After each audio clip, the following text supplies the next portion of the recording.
Network News. Crime rate naman sa Region 1 bumaba ng 20%. Ang kasama natin sa balitang yan si Idol Lawrence Martinez ng IFM Lawag. RMN Live Report.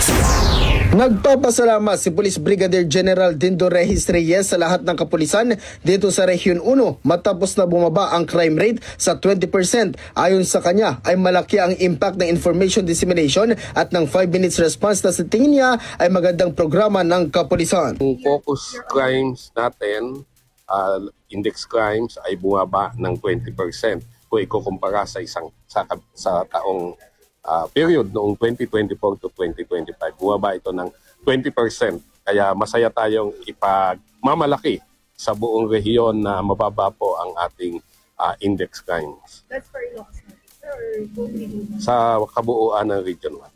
Kinumpirma naman ito ni Police Colonel Jomar Labiano ng Ilocos Norte Police Provincial Office at sabi niya na aksidente ang karamihang nangyayari sa Ilocos Norte kaysa sa krimen. I'm very proud na isa sa pinakamababa dito sa buong Region 1.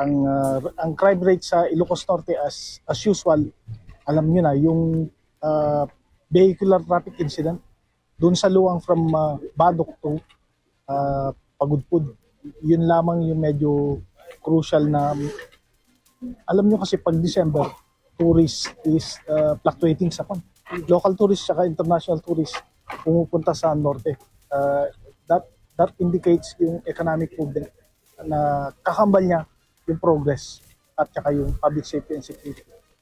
Layunin naman ng Ilocos Norte Police Provincial Office at ng PRO1 na mas mapababa pa ang krimen sa buong rehiyon bago matapos ang taon. Kasama mo mula dito sa IFM Lawag, Idol Lawrence Martinez, Tatak, RMN. RMN Network News.